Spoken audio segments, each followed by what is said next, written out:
Hello, welcome to the Kindness Podcast Live. I'm so happy you could join us today. My name is Nicole Phillips, and I love words. I love words. I love stories. I love books, and not just books for adults. I will very often find myself a small child so that I can read small people books to the children because I love them so much. And my kids are big now. They're 17, 16, and 12 almost. So, I kind of am out of the reading to the little kids section. But I wanted to bring a really special children's author to you today, and her name is Chelsea Hill. Hi, Chelsea. How are you? Hi, I'm great, Nicole. How are you? I'm great. I am so honored that you would take the time to talk with us today about your book. This is your very first book.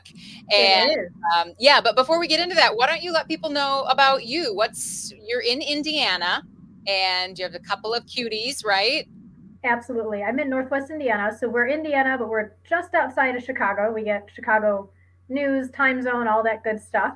And I do. I have two littles. I have a 2.5-year-old daughter and an 8-month-old son. So we were adjusting for a while there to life with two under two, and that was a little chaotic.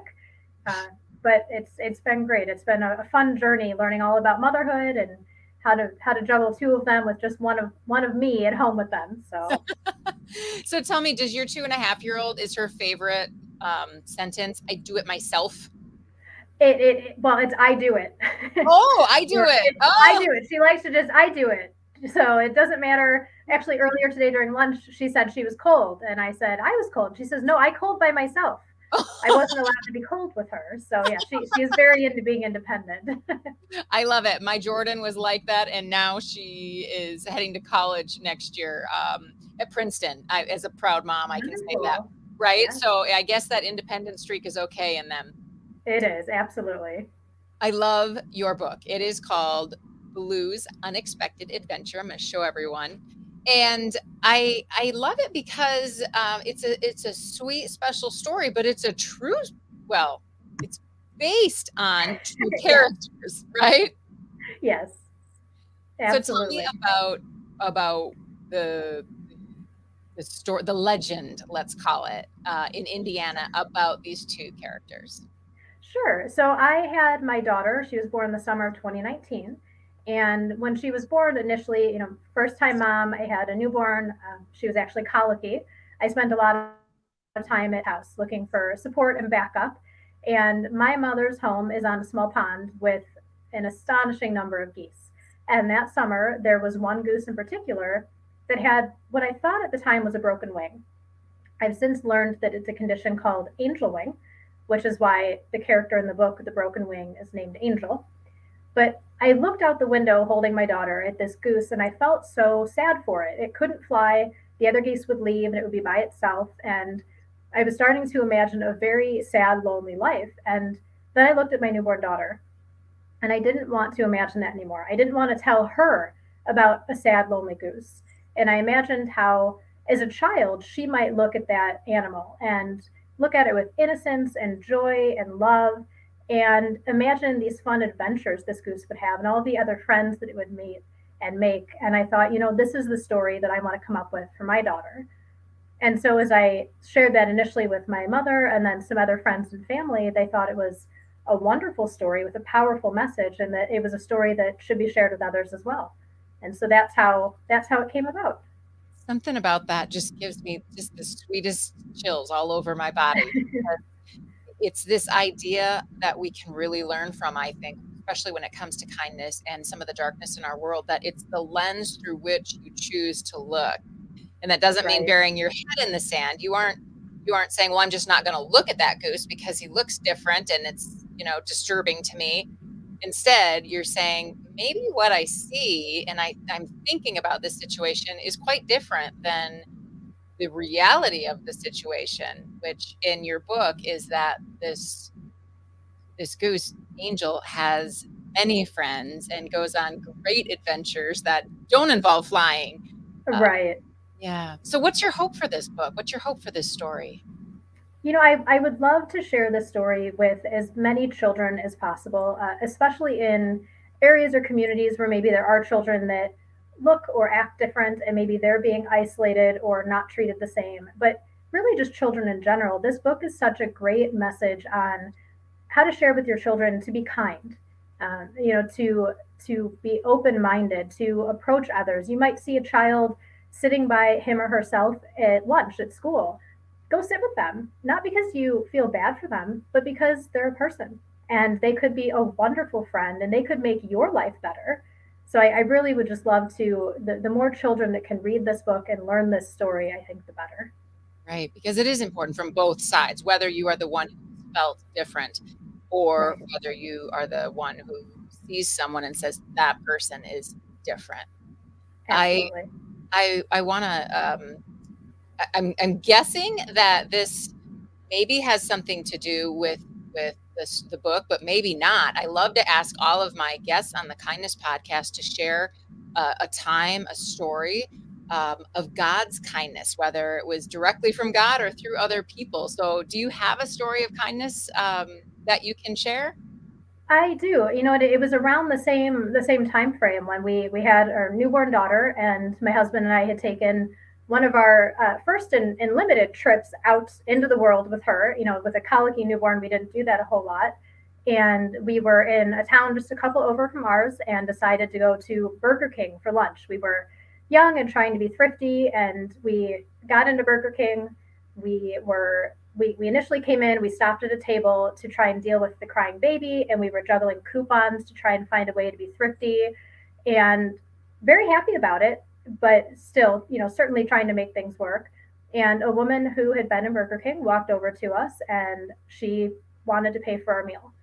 And we were astonished and initially refused. We didn't need that. We were able to pay for our own lunch, but she really insisted, and it was such a unexpected blessing and really blew us away that somebody would just look at this family and look at the three of us and say, I want to take care of them. I want to provide them a meal if I can't do anything else. Especially the world we live in today, she couldn't really offer to help with the crying child or anything like that, but she did what she could. And that had such an impact, not only in that moment and in that day, but in the coming weeks and months, and has really changed our mindset too. That's something that we look for as we go out into the world now.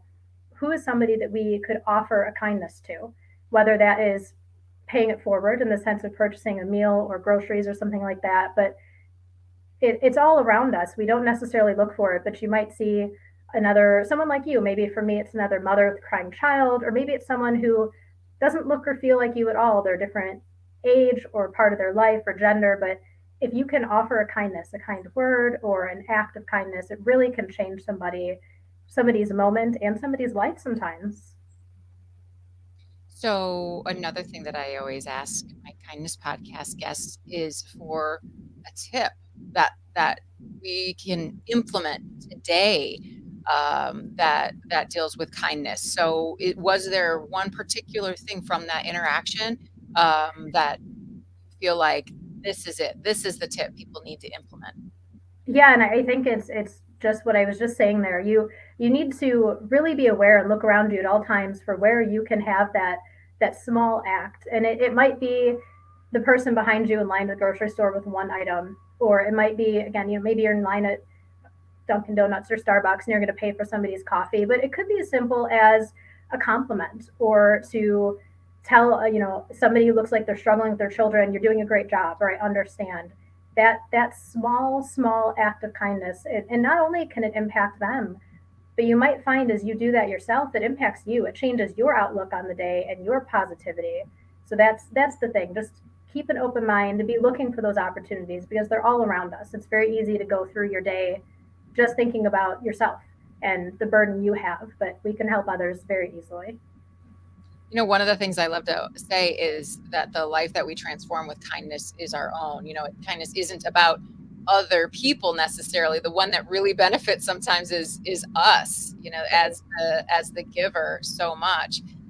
But when it comes to the receiver, I am such a huge proponent of saying to people, say yes to the kindness. Like, just say yes, because you are, by saying no, you are stealing that opportunity to give someone else joy. So what in that, because it is a humbling experience when somebody wants to do an act of kindness for you.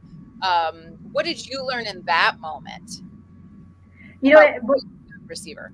absolutely. In that moment, that was the first time I had experienced something like that, somebody offering to, pay it forward like that. And we did initially. We tried to say no. We tried to tell her we didn't need it. And once we accepted it with grace and moved forward, and then we had our lunch, and she continued to eat her meal and watch us, and she was clearly so filled with joy and watching us and our baby and knowing what she had done. And I was able to reflect on that after, and that whether I felt that we needed it or not, she wanted to do it. And you're right. If we had said no, we would have taken that away from her. And I know for myself now going forward, if I offered to do that, it's because I want to. And if somebody were to refuse me and say, no, no, please don't, it leaves me now feeling sad as opposed to feeling filled with joy that I was able to share that. So yeah, it certainly does impact the both have the opportunity. The person giving the kindness is their opportunity is to provide it, but for the one receiving it, your opportunity is to accept it, be happy, and then look for your chance to pay that forward. Yeah, wonderful. Uh, there's something else, Chelsea, that you've shared with me that I'm hoping that we can share with our listeners, and that is the struggle with infertility. Sure. And you so bravely and authentically and vulnerably shared with me that you had some struggles with infertility when it came to your daughter, your first child. And I have had people through the years uh, tell me about their struggles with infertility as if it were like a secret they needed to hide, as if it were an addiction, as if it were just this terrible thing that they did. Um, and so, because of your openness with sharing with that with me, would you speak into that situation and why we're quiet and what you would how you would encourage other women? Absolutely. It did take us 2.5 years to become pregnant with our first child, with our daughter. And it was something we went into expecting to happen very quickly. The women in my family have a history of being able to get pregnant easily. And so I made the assumption that we were ready to try, and within 2 or 3 months, I would be pregnant. And as the months went on and that wasn't happening, it became harder and harder to be excited about it. But initially, doctors tell you 6 months to even 12 months before they will consider it to be a problem. So you live in that first year really not talking to anybody because the doctors are even telling you it's too soon to talk about it. But once you surpass that 12-month mark, that was when we started going to some doctors, having some tests run, trying different treatments. And once they had identified that it was not my partner, my husband, who was the issue, it left that I was the issue. And I think that's right there. I think that's a big part of why women tend to not talk about it because you internalize what's wrong with me. Why isn't my body cooperating? Is it something that I did in the past? Is it something I'm doing wrong today? As a society, we're very much so expected that if we work hard enough at something, you can make it happen. That we have control, we just put in the effort, but that doesn't apply here. And the medical field can certainly help. There are treatments and things they can do, but stress is a huge factor as well. And so if you're not sharing that with at least an inner circle, maybe you don't broadcast it to the world, but if you're not talking to somebody about it, your own stress level will build and build and build and make it that much harder. And you'll be amazed as well as you share that story, how many other people are going through it or know someone who has gone through it. I know as I have told others that I have that struggle, they've been very quick to say, really, it took us this long, or my sister had that trouble, or here's the doctor that my friend saw. The community is all around us. We just, nobody wants to share it. I I thought initially when I read Blue's Unexpected Adventure, I thought that it was about you and that you were Angel, this goose with the the wing, and I thought that it was gonna be about how you felt different than the other geese because you couldn't get pregnant. Did that ever occur to you, the similarity of the story about being different, at least for a time? It didn't in that aspect. I also have an autoimmune condition. I have Crohn's disease, and so I've thought about it in that nature. That there have been times I have felt isolated or different from others. It's not something that I had spoken about with the book or really shared because it's a different message for the message we're trying to reach with the children. But I've certainly seen a little bit of myself in that character. As you know, do others look at me, or do I look at myself as being a little bit broken, perhaps? Yeah. Excellent. Well, what else do you want to share with us today? I really just want to share that the story itself is geared toward children, but it certainly can impact adults as well. It is written for age levels 5 through 8, but my daughter's 2.5. She loves it. The illustrations are bright and colorful with animals they're familiar with. The illustrator for the book, Nathan Biancardi, he is local to Northwest Indiana as well, and he did a phenomenal job really bringing this to life for me. I couldn't be happier with it. And I just hope that this is something that others will embrace, share the message. If you see the book in a library, I'd love for you even just to borrow the book from the library and read the story and then share that going forward with others. Get that message of kindness out there to as many as we can. Right. Yeah. And if you want it in your local library, I know our local library in Aberdeen, South Dakota is amazing about if we go in and say, hey, I'd really like to read this book, they will order it. They will find it for you. So this book is called Blue's Unexpected Adventure, and it's by Chelsea Hill. Thank you so much, Chelsea, for talking with us today. Before we go, we got to give everybody that reminder of what they're going to implement into their lives today. And so it's this idea of looking around you. Right? Do you want to expand on that one more time for people so they really get it? Absolutely. As you go about your day, as you leave your house and you're out in the world, look at the people around you, the people in line behind you, walking next to you on the street, sitting in the cubicle next to you, and how can you do something kind for them? It's going to impact their day, it's going to impact your day, and it's going to make the world a better place. Awesome. Chelsea, thank you so much for talking with us today. I really, really appreciate it. And I'm going to move you off of the screen right now, Sure. but you can stay right there Thank you. because I got to go back and say hi to Chelsea one more time before we let her go. But I want to let you go. I want to say thank you so much for watching this live broadcast of the Kindness Podcast, and we are in season 5 right now. You can catch up on all the past seasons on Google and Apple and Spotify, all of your favorite places. We are there, and I hope that you will like and subscribe. So have a really great day, and remember to be kind to each other.